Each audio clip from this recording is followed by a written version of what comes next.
Ladies and gentlemen, thank you for joining us for this hearing on the North Clackamas Parks and Recreation District Board of Directors hearing on update on polling. Administrator Schmidt, take it away. Thank you. Chair Smith is not feeling well and is out of the office today. Vice Chair Shull will lead the meeting. Commissioner Schrader is on her way. There is a quorum present, so we'll get started. You teed it up, Vice Chair, but would you formally convene as the North Clackamas Parks and Recreation Board, please? Yes, we will now convene as the North Clackamas County Parks and Recreation District. Thank you, Vice Chair. You are now meeting as the North Clackamas Parks and Recreation District. This is an update on some recent polling done on behalf of the district. And to present is Mike Bork, the director of the district, and will you introduce our guest, please? I will, yes. Thank you. With me, we have Clark Worth and Libby Backey from Consor Strategic Planning. And I'm going to be giving just a brief introduction and turning it over to Clark and Libby to give the bulk of the verbal presentation and then open it up for questions after that. So just to kick off, when we last spoke about governance was at our board of directors meeting March 15th, and we'd reported that we were going out to seek a contract to do some polling to find out the districts, the voting districts' level of interest or not on the idea of a governance change. And so that's fast forward, that's where we're at here today, is that polling has been completed, the data has been compiled, and I will, with very little, unless anybody has specific questions before we get into the results, just turn it over to Clark and Libby to really talk about the results of the polling. So I'll turn it over, Clark. Thanks, Mike. Thank you. I'm Clark Worth with Consor Strategic Planning and Communications, and to my left is Libby Bakke. And we're part of a team, a research team here that also included DHM Research. John Horvick from DHM Research oversaw the telephone survey. Unfortunately, had appearance at the legislature today and couldn't be here, but we'll be speaking on John's behalf here. What we're going to talk about most is the telephone survey, which is the most recently completed piece of opinion research, but also available are, and we won't be talking about, but can answer questions about. We did community leader interviews earlier and also 2 focus groups on March 25th. And I will say the results very closely aligned. From any of those sources that we got a lot of consistent feedback here. The telephone survey methodology, which in your packet is on the slides 2 and 3, outlined in 2 and 3, but this was a telephone/hybrid survey, which meant some of the surveys were done via text. People, instead of a phone call, they get a text, and then that drives them to an online survey to answer the questions. 400 surveys were completed, a pretty large survey by these today's standards, because we wanted to make sure that we could differentiate between Milwaukee, given the situation with Milwaukee, and also the balance of the district. So 150 of the calls were to Milwaukee residents or voters, and 250 of them to the rest of the district. The margin of error was about just below 5%. The survey results, first we asked questions about parks. How do people feel about parks? And what we found is that voters in the district take pride in their local parks and recreation services. They want to make sure that they can continue. Consistent theme. But parks are not a top-of-mind issue right now for voters in that area. If you ask what's important, it's homelessness, public safety, transportation, things like that are much higher on the level of interest. We tested, most importantly, we tested the ballot title, a potential ballot title, 3 times. First time, we just, the very start of the survey, read it to people and say, would you vote for this? This is on the ballot today. Would you vote for it or not? No further information. Second test, we have given them, let's say, about a paragraph of information, a couple of sentences explaining a little bit more what this is. And then the third test is after we have gone through all the best reasons we can think of to support the ballot measure, the best reasons we can think of to oppose the ballot measure. The first test was 50% positive, 50% yes. Again, no information, all except the ballot title, but only 18 or 20% negative. So the second test, with just that little bit of information, again, less than a paragraph, it went to 80% support with only 18% no. And then the third test, after we've give them all the information we have, try to give them all the reasons to vote for it, all the reasons to vote against it. The support declined some, but only to 73% yes, and then 18% no. So still, these are wide margins. And it does show that if you think of that progression there, tell them nothing, tell them a little bit, tell them more. You can see from the progression, passing something like this does require some public education, something more than just the ballot title. Importantly, there was strong support across all demographic groups, men, women, people who live in different areas, age, income. There really isn't a significant difference among the groups, not very little difference. All of the groups were supportive of this. The reason to support that we come up with generate the best reasons we can think of. I mentioned focus groups earlier. We came out of the focus groups with reasons that real people, voters, told us, here's why we think would be the best reason. So we used those, tested them as survey. Same with reasons to oppose. All of the reasons to support tested positively. The strongest reason to support, at 86%, was the community members who pay for parks, trails, and recreation programs should be the ones making the decisions about them. So that was the most effective, but all of the reasons to support were effective. The reasons to oppose were much less compelling. So it was much easier to convince them yes than to convince them no, in effect.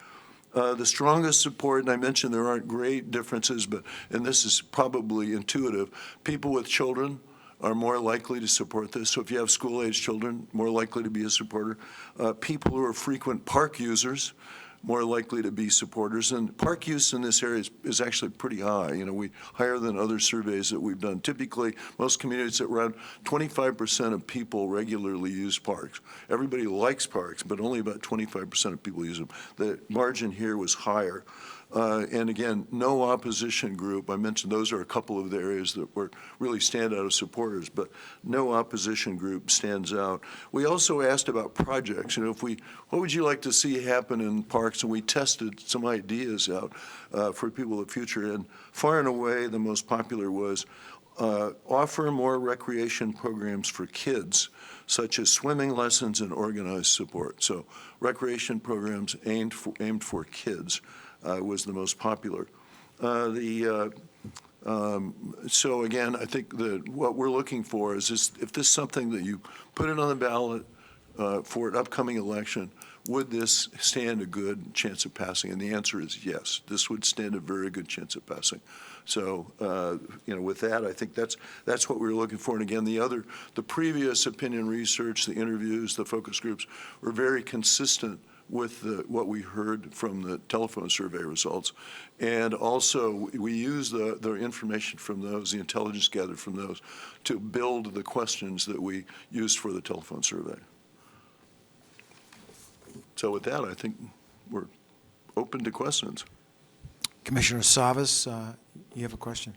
Yeah, Clark, just a clarification. You mentioned you polled 150 people in Milwaukee and 250 in the rest. Is that correct? Yes. We oversampled. I mean, Milwaukee's portion isn't as great. The portion of the Milwaukee residents, we oversampled Milwaukee. The reason being so we could get a statistically reliable sample from Milwaukee. And then for the overall results, those are factored back. So the Milwaukee votes essentially aren't overrepresented in the overall results of the survey. Now, the reason we had to make it reliable. We had to, because it's small area, we had to oversample Milwaukee. Okay. The reason I ask is because Milwaukee's population represents about 1/5 of the district, right? And the rest of the district, and Milwaukee has probably the greatest satisfaction of parks because there's a park practically for every 1,000 people. There's a park, and the remainder of the district, the disparity is quite significantly different. I mean, it's almost like for every park, there's like 4,000 or 5,000 people to get the same ratio of, and even the parks are not of the same quality or grade. So it just seems like if we did 150 there, we would do about 600 in the unincorporated area. But I get that. I'd love to see the raw data, so I'm making a request for the raw data, the questions that were asked and the different groups and so on. And I believe with, I don't want to speak for John. I not wasn't here. finished, sorry. Mike. Yeah, I still have some other things I want to talk about here. So Gary, could you, not in February or March, but before we set on in this venture to look at this, I thought the scope of work is to be broader. The number one challenge I've heard over the 25 years of being involved in this community is funding. The previous board members, the previous DAB members back in the day was funding, the biggest challenge. And so is there more to come? I mean, I thought the scope would be broader than this, like the funding issue. How are we going to solve that? Is there support for that? So can I get some help with that one? I'll start. So what you're hearing today is just the results of the survey. There were also focus groups that were conducted that also talked about the district as a whole, what's working, what's not, and there were some very specific invitees to that. I don't know if you're willing to give a high-level overview of what you heard from that. If you can, I know I'm putting you on the spot. But there's that data, too, we'll share with you. Today was simply to talk about the scientific survey that was conducted. Yeah, funding is an interesting thing if you're talking about a telephone survey, because to get reliable results on funding questions, you have to have a very specific question. You have to have a question that you frame exactly what people will be paying and how and when. And because there was no funding proposal, there really wasn't anything to pull on. We did bring it up, as Gary mentioned, in both the focus groups and earlier in the stakeholder interviews. The stakeholder interviews, we asked, so what would you like to see happen with parks in the future? And then subsequently, would you be willing to pay more for that? Is that something you'd pay more taxes for? In the focus groups, it generated itself, with people's ideas about funding. But we didn't ask in the telephone survey for the simple question that there is no funding proposal. So we really couldn't frame a question, make up a question that would produce reliable results. Okay. In 2014, I think it was 2014 or 15, we put it on the ballot, and basically what we put on the ballot was an increase in the millage rate, the permanent tax rate, modest one, and also a list of projects that would, hopefully, then at that time the idea was to entice people into supporting that millage rate to get X parts and so on. And so I did my own survey. I went door to door. And I did door-to-door for, a couple of weeks before it was even on the ballot and talked to people. And I got interesting reactions, quite starkly different reactions depending on where I was. And not here to say it's official, because that's what I was hoping to get more depth into that, just to figure out where in the district, especially the 80% of the district, where in the district is there support or not support and why. And to validate at least what I heard, or prove me wrong if I didn't hear it correctly. And I think the people that were yelling at me, okay, that were really upset was, especially after I told them who I was and about the Parks District, I've been paying for this for X amount of years. I still ain't got a damn park. I can't take my grandkids there. It's just that's the strongest reaction. Others, it's not so bad, right? Some would say I'm happy to pay more, as long as I get the assurity that I actually get something. But it's been 30 years, I haven't got anything yet. That's the sentiment that I heard in the majority, the 80% of the district. So I was hoping that when we came, not here today per se, but at this point in juncture, we would have more data. I want to, I think it is important. I agree. I think the sentiment would probably be universal across the country, and framed like this in a similar situation. People would always say, whether you want local government. I agree completely, and I'd like to see that myself. But at the same token I would certainly like to make sure that when we were at that point in time to make that call, that the district was set up for success, that it could stand on its own. It had an adequate tax rate to be successful, and it could fulfill the promises. But that's some of it. There's a lot more stuff that's there. And Clark and Libby, you both know that community. It doesn't take much to excite them, and sometimes in a negative way. So I want to make sure that we do this. We actually do this very strategically. But I think there's a lot of concern right now about the unincorporated area. So I would certainly like to see the raw data, the questions. And is there any way of knowing approximately where that 250 people were sampled? Is there a geographic? The idea was get a representative sample geographically, and so there's quotas set for certain sub-areas geographically. You know, there, of course, we're working with voter lists, and specifically for this because of the potential for a November election where the turnout would be 35% or below. Last night I looked, and it was 28% at 11 p.m., you know, so turnout for these elections is lower, so they're aimed for likely voters. So it's likely voters drawn from different geographic areas according to a quota that matches up, except for Milwaukee, matches up with the number, the population number, so. Yeah. So, Clark, I was going to say, did you,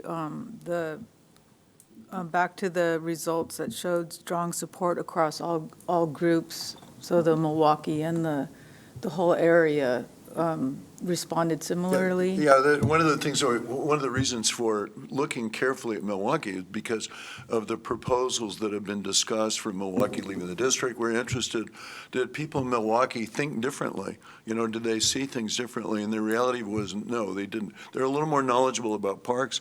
You said they got more parks, so more likely to visit parks, but in terms of their attitudes on the proposed recharting, there was no discernible difference. The one thing you mentioned, the funding measure, if this were a funding measure, I think the way that you proposed is exactly the right way to do it. We passed a $25 million parks capital measure in Tualatin last year. And the way that we did it is we had one telephone survey where we asked people, what would you like to see? You know, which projects you think would be the most popular, would you use, et cetera? And then we put together a funding measure that matched up with the public preferences, polled again to see if people would vote for it, and the answer was yes, they did. So. Did you all go back and look at the that 2014 or 15 and do the precinct analysis to figure out whether there was support Yes. or not? Yeah, we looked at the election numbers, but also Gary had led a kind of a debrief afterwards, a group looking at that in depth. We looked at that as well. So, and one of the issues about that, back to the funding measure, is one of the issues that was cited as being a reason for the defeat was too many things rolled into one ballot measure. So it was a governance issue, it was a funding measure, and that was said to be a cause for confusion in it. Yeah. The measure. So. Yeah, I'd probably concur with that, certainly. That's all I have, Chair. Okay, thank you, Commissioner Salvas. Commissioner West? I'm probably the least caught up on this issue with me being new in my tenure as a county commissioner. But I think my initial assessment of the NCPRD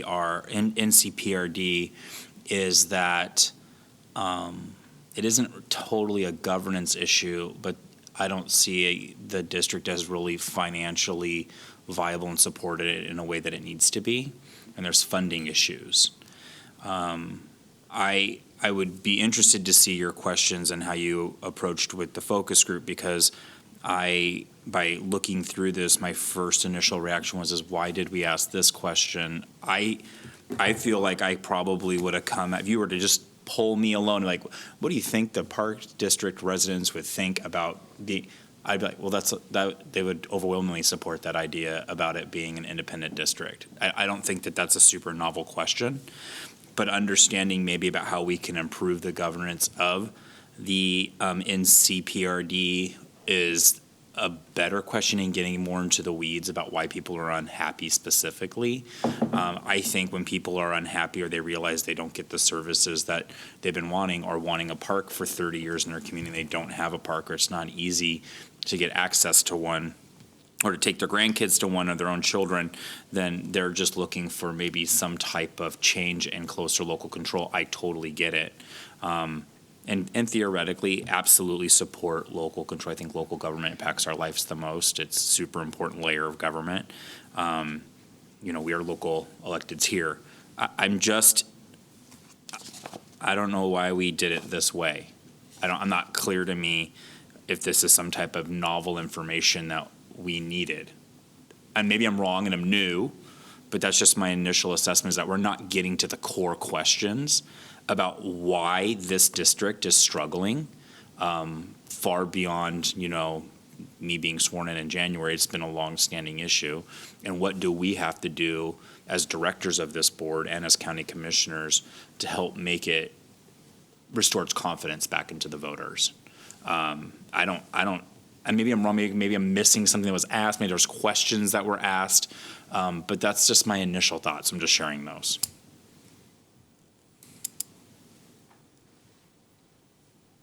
I'm done. Okay, thank you. Thank you, Commissioner West. I understand that this is a informational update on the results of the polls, and that there's no decision by the board to support the reformation of NCPRD one way or the other today. Is that correct? No formal decision asked today, other than with this data you have, what would you like to see happen next? And Commissioner West mentioned some things, and Commissioner Savas, more data you'd like us to collect and information.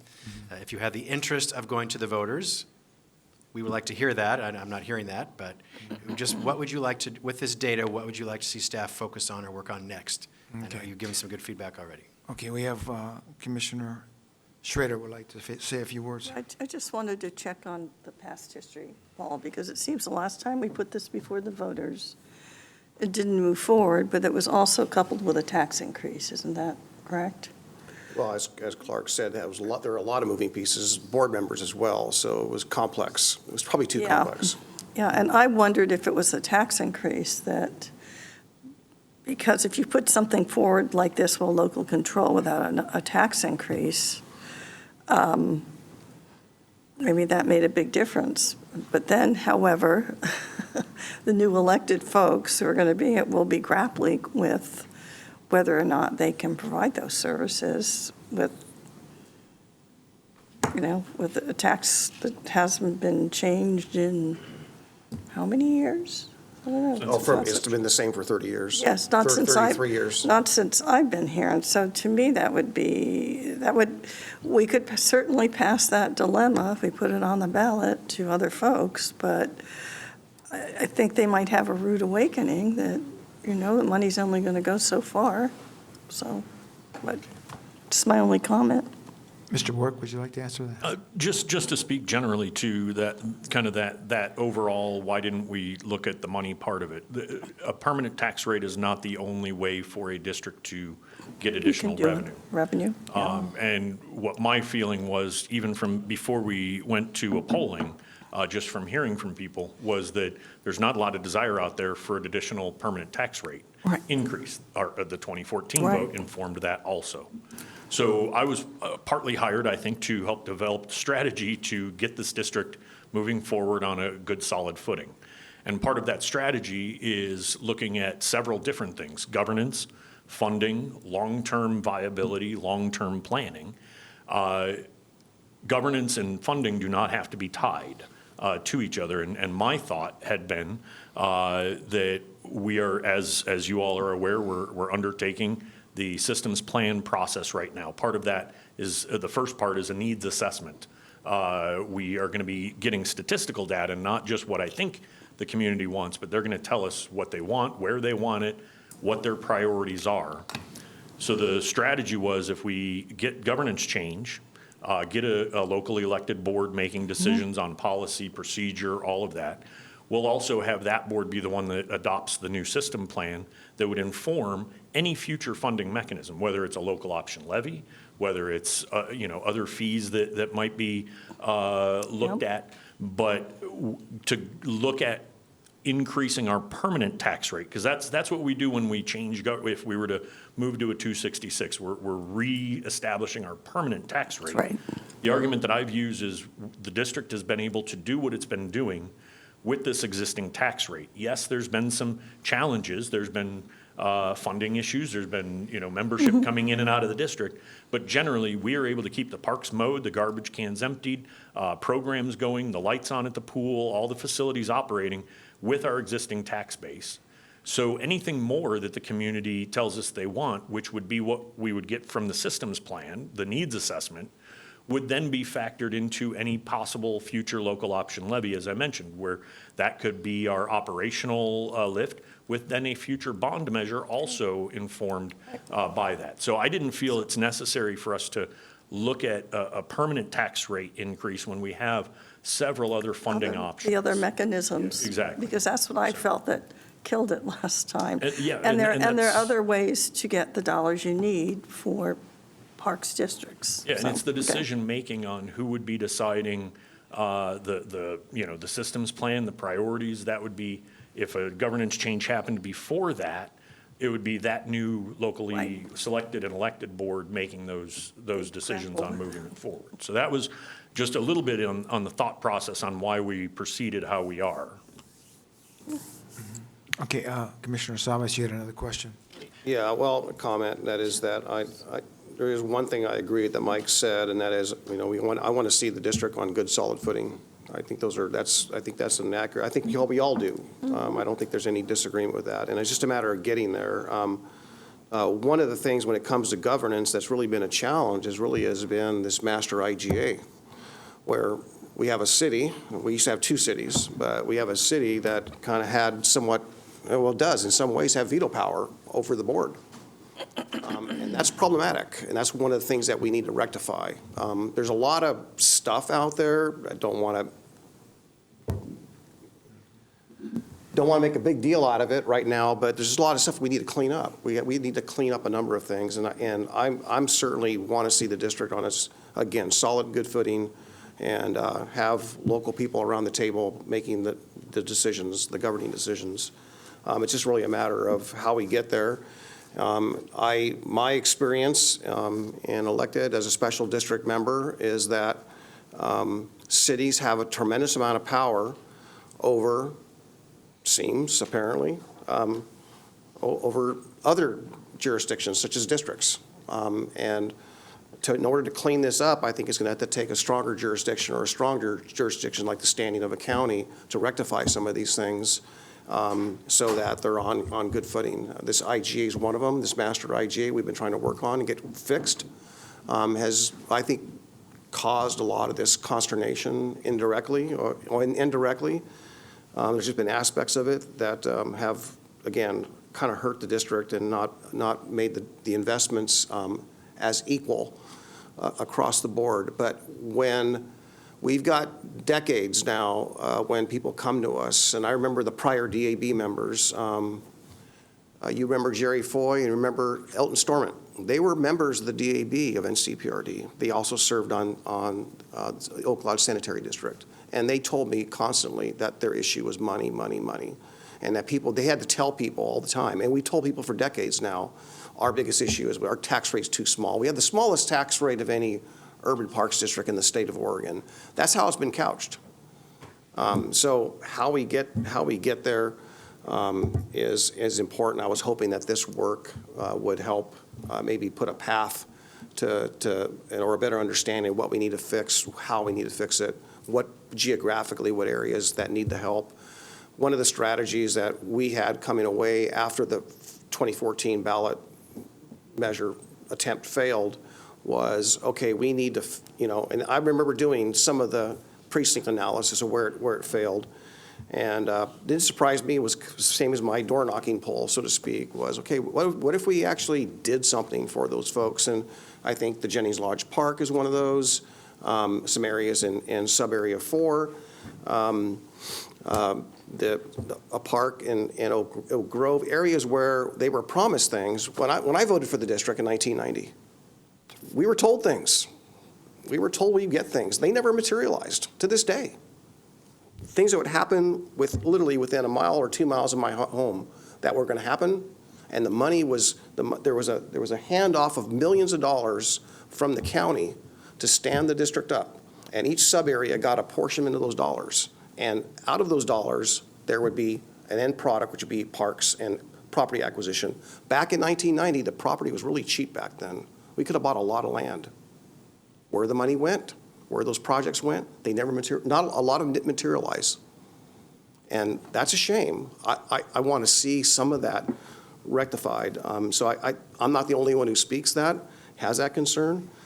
But I think, it's important to not necessarily dredge up a lot of that stuff, but at least trying to get the district on good footing and get this financial thing figured out and the legal aspects with this master IGA rectified. and figure out if the city of Milwaukee wants to stay in the district or they don't want to stay in. That's the most recent one, a couple of years now of that being waved over our heads as to the, what is the city of Milwaukee going to do and how is that going to impact the district in the future? Okay, thank you. Administrator Schmidt, you're up next. Yes, I have a question for legal or anyone, and I don't know the answer, which is why I'm asking. Is it possible to go on the ballot with two separate questions, one on the governance model only and the second on the tax rate, or do they have to be tied together? Well, the tax rate would have to be tied to the entity. So if you're going to be establishing a new entity, it would be tied to that rate. So it'd be difficult to do sort of an either-or question, say, NCPRD, shall it remain a county service district, or is a 266, shall it have a new permanent rate of whatever the number may be? I'm not sure if that question, that would be a bit confusing, for one thing. I'm not sure if it's allowable as kind of an either-or. There's some law on that where questions posed like that failed or were challenged and removed. Clearly, you could do the single question on governance, and then you could go to a subsequent election to then, if that were to pass, then that independent board would increase the rate if they so chose, or like Mike said, a local option levy for a specific purpose, or bonds for capital projects, for instance. But there's an either-or question. I think that would be very difficult to do, and there's some law on that does not allow it. Case by case, there's not a lot of law on it. Thank you. Okay, Commissioner West has got another question. I guess I'm struggling. I guess the ask today is whether or not we just want to take this as information, or we want to maybe even refer it to the voters to create an independent district. The way it feels like it's happening is, there's a likelihood there's a real tax fatigue, especially in Clackamas County, and bond fatigue and increasing their taxes. But at the same time, I don't want to pass on something that's not doing well and isn't performing to the expectations of which we would like it to do to a new independent body. I don't want to pass the buck. So, I guess I'll take this as information, but I'm not there yet to refer this to the voters for a number of the chronic and persistent issues that we've seen over time. Okay, good, thank you. Yeah, this was the informational briefing today. I think it's drawn out some questions from some of the commissioners, correct, that we've captured. We don't need to make a decision today. Sometime in the near future, we can come back, look at those answers to the questions, and at that time, I would like to hear more from Director Bork on what he feels the potential for this going to the voters and passing, would it result in a greater stimulation on your ability to provide park assets to your district residents? That would be my question. Sure. And based on the answer to that, then we could decide at that time whether or not we think this should go to the voters. So with that, if there's no more comments on this hearing, I'd like to thank you, Mr. Clark, Mr. Worth, and Ms. Bakke for your presentation today. Thank you. Thank you very much. Administrator Schmidt, what is the next hearing? Thank you. Vice Chair, would you please reconvene as the Board of County Commissioners? Yeah, we will now cease as Adjourn as the Parks District. Adjourn as the North Clackamas Parks and Recreation District, and adjourn as the Clackamas County Board of Directors. Board of Commissioners, Board of yes. Commissioners, Thank you. excuse me. Thank you, Vice Chair. The next policy session is American Rescue Plan Act, or ARPA, project update, and seeking your direction for further spending of available ARPA dollars. Nancy Bush is the County Operating Officer from County Administration. She will present. Go ahead, please, Nancy. Thank you. Looks like I can clear a room. So good afternoon, Commissioners. I'm Nancy Bush, and I am the County Operating Officer. So we are here today to talk about some decisions related to our ARPA dollars. So I'm going to kind of do a briefing for those maybe in the audience that haven't read everything. Just to summarize some events, we have the lion's share committed. We have a little over $12 million left that we're looking at. Just to remind the county commissioners as well, the environmental fees was also approved, and there was up to $100,000 that public health already had that they're going to be using to help subsidize that. So there's no other action on that today, but I wanted to make sure that that was brought to your attention as well. So we're here today to talk about a couple things. One of them is an $850,000 we'd like to move from what has been put into WIC into the behavioral health move in that building. That does not deplete the $12 million because it's already sitting in WIC, so we would just be moving that money around. And also, we have so the list that you'll see on your last page, I believe, of considerations for other funding that we want to talk about today. I also want to mention that, if you recall, I believe it was in early March, that Congress said that we could use some of the money for infrastructure. We have not seen that guidance yet. So we were supposed to have it at the end of March, then we're supposed to have it at the end of April, and guess when we're supposed to see it now? We're supposed to see it at the end of this month. So just to let you know, too, that is not out yet.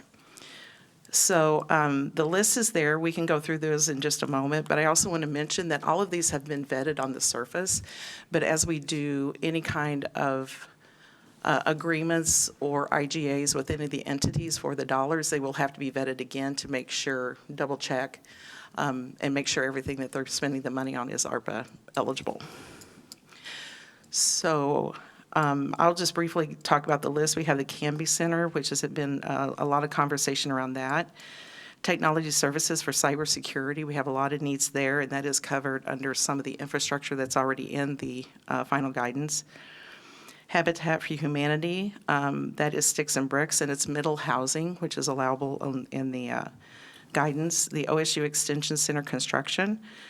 And then, of course, this morning we talked about the Gladstone and Oak Lodge Libraries construction for $900,000. There are some items there that were requested. However, after doing research, they are not eligible, which is why you see those on there with a strike through. So yes. So I don't expect we're going to do anything with the whole $12 million today, but talking about these few items and hopefully getting some decisions there. Okay, thank you, Nancy Bush. Commissioner Savas. Yeah, just a couple of questions, so I just get a good footing here, understanding what's here. The livestock building, is that still in the queue, or is that considered a commitment? So that is considered a commitment at this point. Well, for what we're calling a commitment, not necessarily what the U.S. Treasury is calling a commitment, but yes, the county commissioners have said, have put aside $4.8 million there, and so that is taken out of the funding stream. Okay. Is that what you're asking? Yeah, that helps. No, Okay. so is that in, for example, it's an important project. Is that in jeopardy if the criteria changes that you're awaiting? No, actually, that shouldn't be in, anything that you already have approved should not be in jeopardy. Okay. What they're looking at is adding to what is already there Okay. for infrastructure projects that were not covered before. Okay. And then a long time, well, seems like a long time ago, you brought us spreadsheets of all the external asset we've had. Those aren't included here, obviously. They are not. Right. And there's many not of enough to go those- around. Right. It was There's not enough oversubscribed, to as go I recall. around. Many of those have fallen by the wayside. Many of them were really, it's like they've been on there for since we got the money. So this is very current ask. Yes. Okay. All right, thank you. Nancy, your current chart here is 4.3 million. First page says you have a 12 million and some change remaining. Okay, so that leaves about 7.7. If we were to approve this current ARPA request list for 4.3 today, are there anything on the horizon? Is there anything on the horizon out there on projects that would be eligible for our consideration for the remaining $7.7 million? Yes, there's a couple of projects that did not get on the list that we would want to bring forward, moving forward. And when we get the infrastructure, I think we could have spent the whole 81 million on infrastructure. So the infrastructure will open up a great deal of projects that we would be able to use it for as well. If I may, Commissioners, so there are several items that Chair Smith and Commissioner West have asked for that are human services related, that are not on the list, because we believe, excuse me, we can fund them with other funding streams at the county.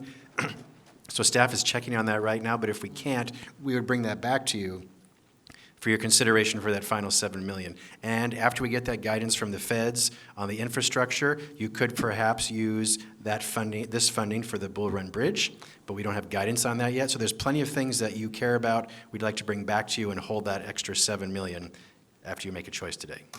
Okay, Commissioner West, you're up first.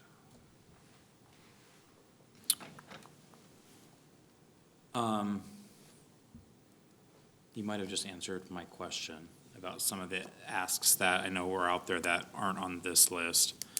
When you mentioned infrastructure funding, could something like, we talk about this a lot often, like a recovery center be eligible for ARPA? I would have to check into it a little bit more deeper. Infrastructure really is referring to highways, drinking, water systems, those types of things is what they're looking at for the infrastructure. It's true infrastructure. A capital asset to help Yeah. people through recovery? Yes, that is my expectation, yes. You think it may be, or we're not sure? Well, I'm fairly sure from what we've seen, what Congress passed, but we haven't seen the guidance. So I hate to be absolute, To be continued. because Okay, we've all worked with federal government. fair enough. Okay. Commissioner Schrader. So the OSU Extension Center, I was under the impression there'd been discussions with not actually building one on our campus anymore, but actually working with the community college, because they would have additional space and it would be a good spot. So is that $1 million slated for a move to the community college, or actually, I think the thought is that it could help with that transition. Okay, I do believe the community college has been working with OSU Extension on plans moving forward, but I have not been a part of those conversations, but I think these dollars would just be helping with that transition. okay, that's all. I just wanted to clarify. It's Sure. not transition, okay. And Commissioner Savas. Yeah, so some of these I'm marginally familiar with. The one here I recall I'm going to test your memory, Gary, but when last time the OSU Extension Center brought us something, they brought us a pro forma. Right.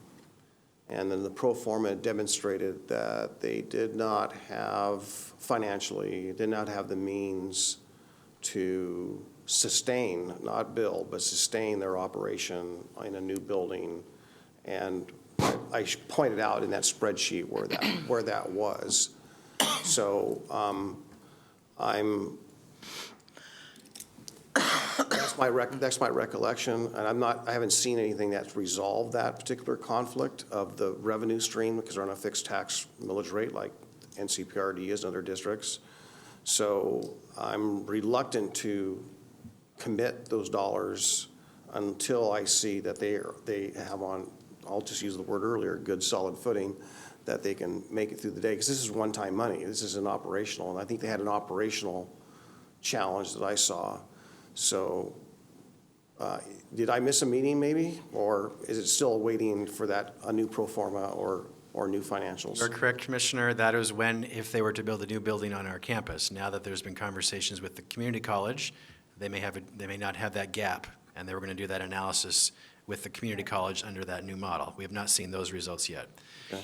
So this really would just be a placeholder that we could hold for the Extension Center, wherever it may be located, or we could take it off entirely, knowing you still have around $7 million to allocate. Your choice, Commissioners.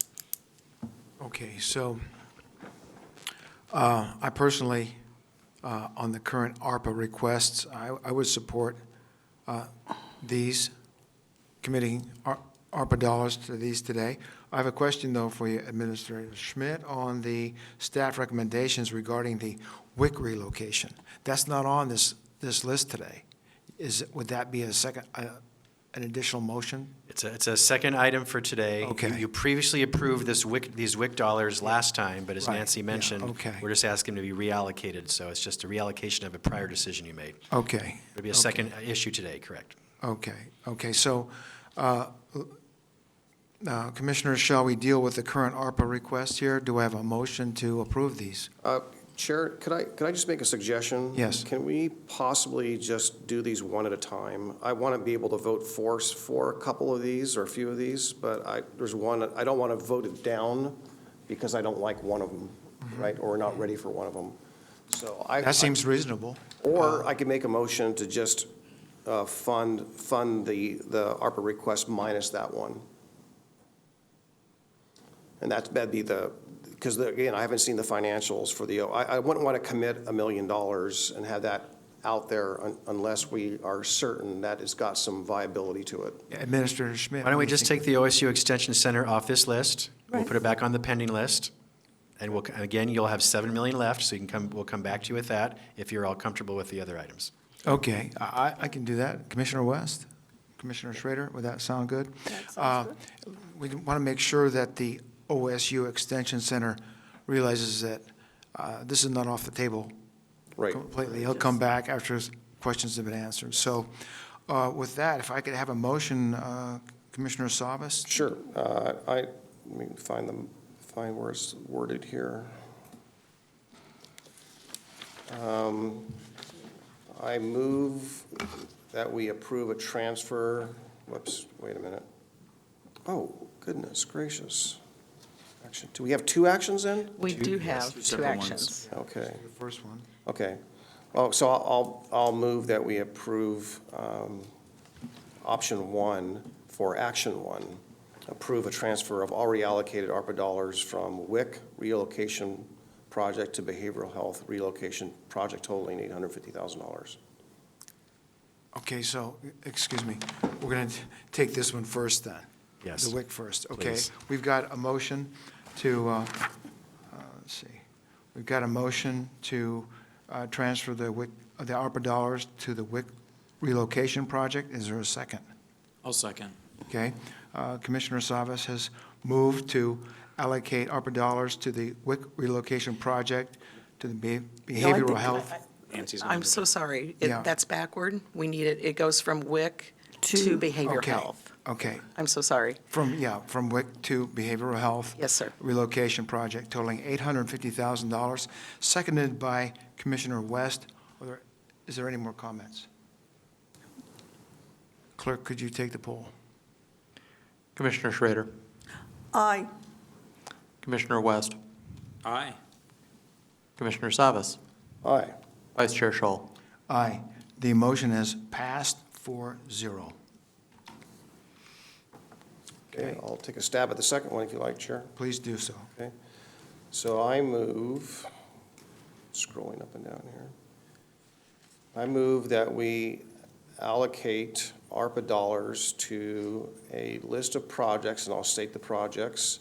The Canby Center for $640,000, Technology Services for $1 million, Habitat for Humanity for $800,000, Gladstone Oak Lodge Libraries for $900,000, for a total of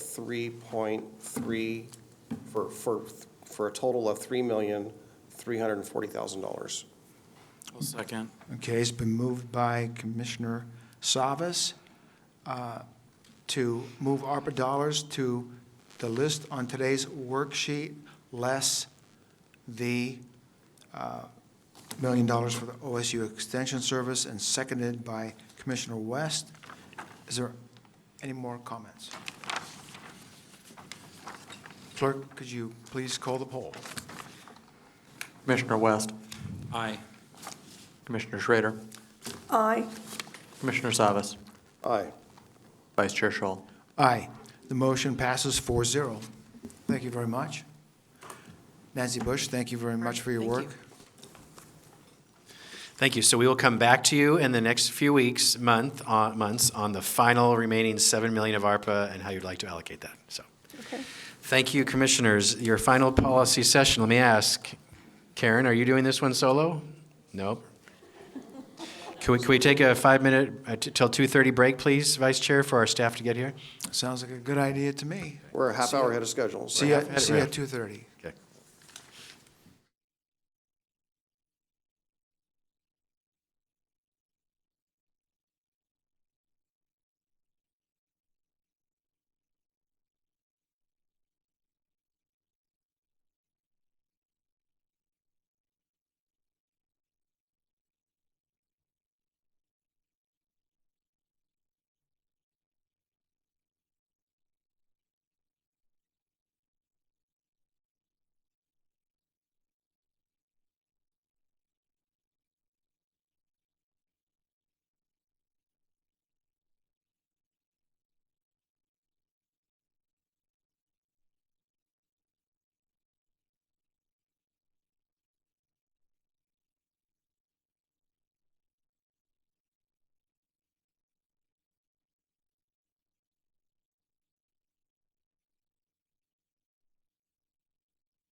Welcome to the policy session on the endorsement of the 2023 regional transportation projects submitted by Clackamas County.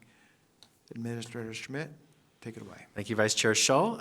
You introduced the topic. Our staff presenters are from Transportation and Development, Mike Besner and Karen Bureg. Go ahead, please. Thank you very much. Good afternoon, Commissioners. We are here to ask for approval of an attached letter of endorsement for the draft 2023 Metro Regional Transportation Plan, or RTP, list for unincorporated Clackamas County. You'll recall we were here February 15th.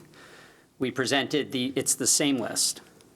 We were here on the 15th, explained how it was born mostly out of the previous list from 2018 with some changes, some that the board had asked for and we made. Minor refinements only. It is based on projects in the county's transportation system plan. And as a reminder, why are we doing this? In order to get federal money for projects in the Portland area, they have to be in Metro's regional transportation plan. So that's the importance of it and why we need these to be in the 2023 RTP. Since then, some things have happened, and Karen's going to talk about what the process has been since then. Yeah. So good afternoon, Commissioners. Karen Bureg, Long Range Planning Manager.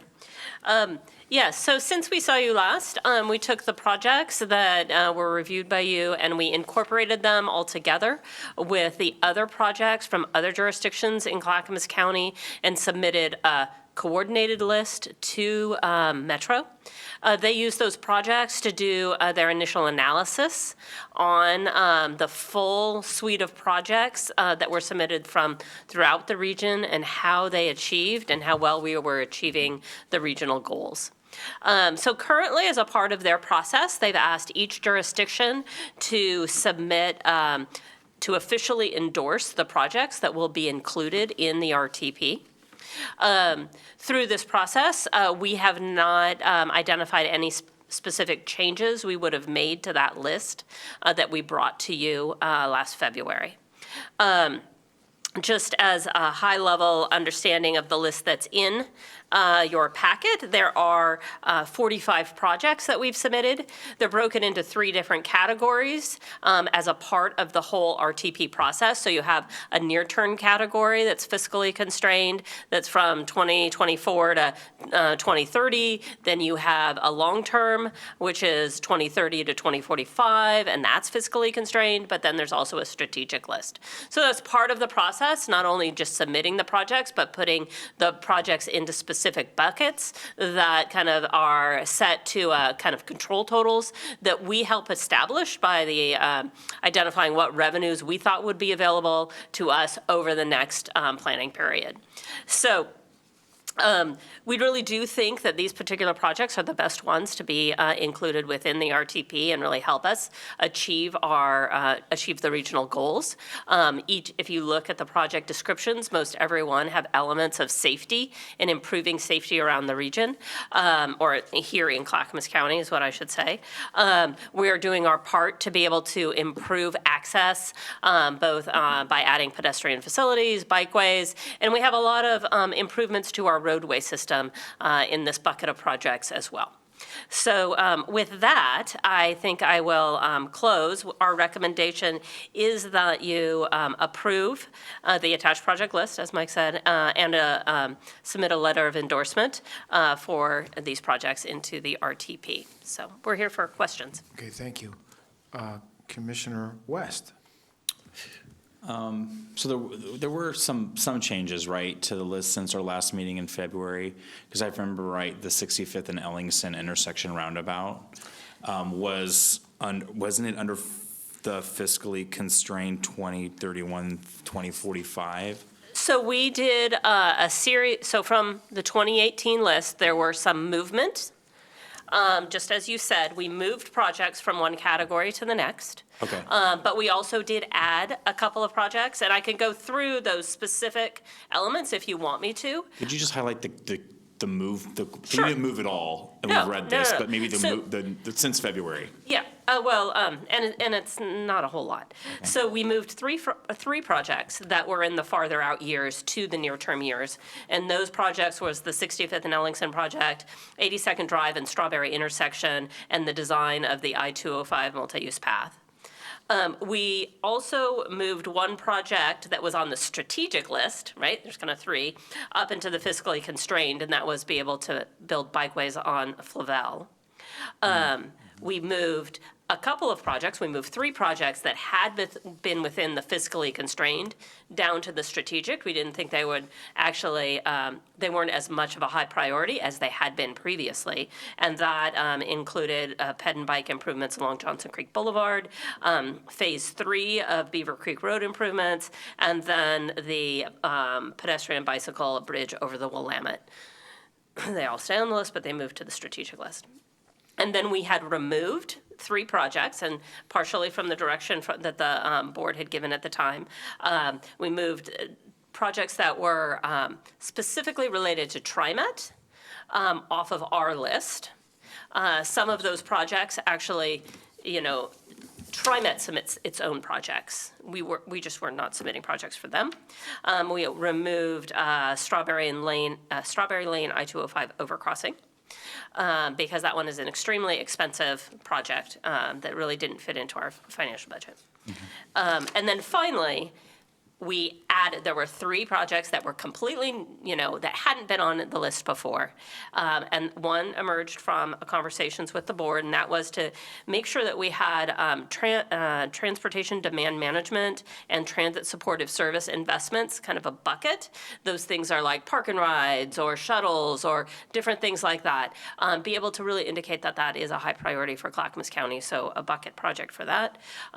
Sidewalks and bikeways along Oatfield between Park and Courtney, and then the intersection improvements along Highway 212 that had emerged from that Damascus Mobility Plan. Thank you. Thank you. Commissioner Savas, do you have some comments? Sorry, I tried to listen to everything you said, Karen, but I was also looking here and trying to read here one more time to make sure I didn't miss anything last night when I looked at this, but where is the Sunrise project? Okay, so that's a really good question because there are many jurisdictions that submit projects into the RTP, and one of those jurisdictions is ODOT. And so the Sunrise project is what we would say is on ODOT's list. Okay. So it's not on the list of projects that we ourselves, it's not on the Clackamas County list fitting into our budget. It fits into the ODOT list of projects that are within their constrained budget. Okay. Good answer. Okay. We weren't going to leave that one out. Yeah, that was going to be one of my questions too. But Karen, now that you've answered Commissioner Savas's question, where do we go to see in writing the Sunset Project on ODOT's list? And, as I look at the list for unincorporated Clackamas County, this morning, Commissioner Savas and I were on the C4 meeting. And a couple of times, what came up was the idea or the thought that we live in a region that has become mass transit centric. And often we feel like our bridges and our roads and the requirements we have in Clackamas County are marginalized next to our big brother to the north. So my question is, before we call for a motion on this, do you feel that the RTP with this list of projects for unincorporated Clackamas County is going to take us in the best way we can in this 5-year plan to get to a Clackamas County that will be more friendly to motorists because we live in a very rural county? Will our residents of the county feel a little bit more comfortable and feel like their transportation interests are being addressed by this list?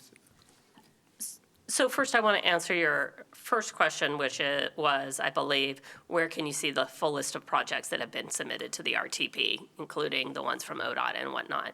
And Metro has a very user-friendly interface that would allow you to, one, see a wonderful map that has the location of all the projects as well as the list. So we can forward you a link to that information so you can look through all of that. Okay, well, we can find it, but I just want Yes. to make sure that, also that the sunrise was on ODOT's radar. Yes. Oh, yeah. Okay. Okay. And did you want to say a few things? Well, I was just going to say, yeah, I mean, this project list is based on the county's own transportation system plan, nobody else's. It includes, and again, Sunrise isn't on it because it's with ODOT, but we are making sure it's there. You know, we mentioned 65th Oaks and 82nd Strawberry. We have road projects on here. And we have other projects as well, but yeah, they're on here. Well, yeah, Karen? Oh, and I guess I was also going to add that the regional transportation plan and the importance of being on the regional transportation plan is to be able to be available to receive federal funds. And so, as Mike was saying, we actually have more projects here in Clackamas County on our transportation system plan, both in the urban area and in the rural area, that are on our own transportation system plan that we may be looking at constructing with funds that are not necessarily the federal funds. So it kind of goes above and beyond, and that is the thing that's the tool we use to guide our investments, and this is a piece of the sort of the puzzle for funding the different projects. That's a great point. System development charges, our vehicle registration fee are able to fund projects that Clackamas County wants, and we don't have to go through the RTP process to fund them. Okay, good. Well, that's good news. Administrator Schmidt, do you have any comments before we maybe make a motion? Oh, staff has done what you've asked them to do and Yeah. seeking your approval. Good. Well, thank you for your work on this. I know this has been a big task. So if the commissioners have no more questions, perhaps somebody would like to make a motion. Personally, I would recommend a motion on option number 1, but it's up to you. Chair, I move that we approve the attached project list and letter of endorsements for the draft of the 2023 Metro Regional Transportation Plan. Okay. Commissioner West has made a motion to approve the project list and the letter of endorsement, seconded by Commissioner Schrader. Any more comments? Clerk, could you call the poll? Commissioner Savas. Aye. Commissioner Schrader. Aye. Commissioner West. Aye. Vice Chair Scholl. Aye, the motion passes 4-0. Thank you very much. Thank you. Karen, Mike, thanks a lot. Dan Johnson back there, thanks a lot. Tell everybody in TD and planning, we appreciate your work. Oh, will do. Thank you. And with that, Administrator Schmidt, do you have anything else for That is us? the final session today, Vice Chair. Just very Well, smooth. good, okay, then we're done here today. Thank you, Commissioners, thank you, Tony, and thank you, Gary, for your work today. Thank you, Commissioner Scholl, for doing a rad job vice chairing. And Kept it nice and smooth. and nobody got in trouble. Nobody got in trouble.